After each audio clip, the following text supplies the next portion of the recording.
హల్లెలూయా. పరిశుద్ధ కన్య గర్భమందు పుట్టిన యేసుక్రీస్తు ప్రభువారట ధర్మశాస్త్రము చేయలేది యేసుక్రీస్తు ప్రభువారు చేయడానికి ఈ లోకానికి వచ్చారు. ధర్మశాస్త్రానికి ఎప్పుడు చూసినా పాపము చూపిస్తేనే గాని ఆ పాపములకు విమోచన లేనే లేదు. తప్పు చేస్తే చంపటమే తెలుసు కానీ మాత్రం తప్పును ఉన్నవారు క్షమించే మనస్తత్వం ఎవరు కూడా. అందుకోసమే ఒక పాపం స్త్రీ పట్టబడినప్పుడు ఎక్కడ తీసుకొచ్చారు? యేసయ్య దగ్గర తీసుకొచ్చారు.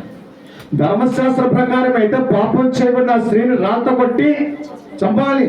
ధర్మశాస్త్రం మోషే ధర్మశాస్త్ర కాలం జ్ఞాపకం చేసినట్లయితే పట్టబడిన వెంటనే ఆ బ్రతకాలని ఆస్తున్నది, వీళ్ళు చంపాలని ఆస్తున్నది. ఏం చేయలేదు, తెలియటిల్లా ఇద్దరు మధ్యలో రాత్రి కొట్టి చంపాలని చూస్తున్నారు.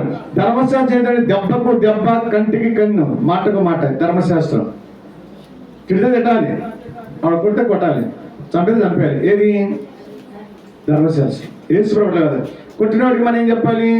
క్షమించాలి. చంపేది కొడితే ఇంకా చెంప తిప్పాలి. వాడు తిడితే మనం ఏం చేయాలి? ప్రేమించాలి. చూసినా ఎంత తేడా వచ్చినది. అందుకోసం అంటున్నమాట యేసుక్రీస్తు ప్రభువు ఇంటూ ఉన్న తన కుమారుడు ఇంటూ ఉన్న తండ్రి అయిన ప్రభువు ఈ లోకంలో పంపించి ఏదైతే ధర్మశాస్త్రం చేయలేకపోతున్నాడో తన కుమారుడు పంపించి అందరి వరకు ఏం చేస్తాడు? ఆయన విమోచన కాల చేయగలను అనుకున్నాడు. హల్లెలూయా.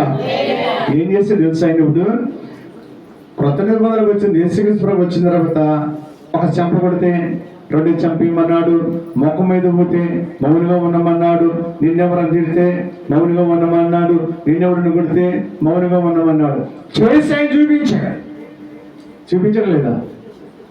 ఏది చేసినా ముఖం మీద ఊసినా కొట్టినా తొప్పలు కొడితే ఊరుకుంటామా? కాండ్రకి చూశారు ప్రభు మీద. కాండ్రకి చూస్తే ఆడూచి ఈడూచి వాడూచి ముఖమంతా చాండాలమైన వాసనతో ఉన్నవారు. పౌలు గారు దేహం మీద, ఆయన దేహం మీద, ముఖం మీద ఊసినప్పుడు, పిడిగుద్దుతో గుద్దినప్పుడు కొట్టి రకరకాలు చేశారబ్బా. చాలా హింస ఇచ్చారు, కానీ క్షమించడం లేదా? అందుకోసం అంటనమాట క్రీస్తుని ధరించిన మీ జీవితంలో క్రీస్తుని పోలి మీరు నడుచుకోవాలి. క్రీస్తుని ధరించుకున్నారంటే ఒకవేళ క్రీస్తుని నడుచుకుంటే మీ లోకంలో బ్రతికినంత కాలం ప్రభుని బట్టి ఏం జరుగునంటే ఆయన బిడ్డలం కాబట్టి మన తండ్రి అలాగ చేస్తాడు కాబట్టి ఒకరు కూడా అలా చేయాలని యేసుక్రీస్తు యొక్క ప్రణాళిక ఆమేన్ చేసి చూపించాడు. కాబట్టి ఈరోజు నేను జ్ఞాపకం చేసుకొచ్చాను. నువ్వు చేస్తూ విన్నావా? నేనంటున్నమాట ఒకవేళ నీకు అలాంటి కక్షలు కార్పణ్యాలు ఉంటే ఈ 40 దినాల్లో నీకు నువ్వు సరి చేసుకోవాలని ఒక విజ్ఞాపన చేస్తూ ఉన్నాడు పరిశుద్ధాత్మ దేవుడు. క్షమాపణ లేనిదే, క్షమించే మనస్తత్వం లేకపోతే